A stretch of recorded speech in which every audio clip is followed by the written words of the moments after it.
Hi, welcome to Techie Dialogue. In this video, we'll explain how to enable pop-ups on Firefox so websites that rely on pop-ups can work properly. Step 1. Open Firefox and click the menu button with 3 horizontal lines in the top right corner. This opens the main menu where browser settings are located. Step 2. Click Settings from the menu. This takes you to the Firefox settings page. Step 3.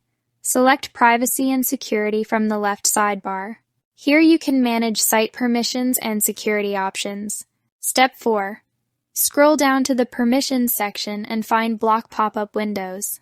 This option controls whether pop-ups are blocked or allowed. Step 5. Uncheck Block Pop-up Windows to allow pop-ups on all websites. Firefox will now allow pop-ups to appear. This lets trusted websites open pop-ups while others remain blocked. Thanks for watching, and don't forget to subscribe to Techie Dialogue for more simple and helpful Firefox tutorials.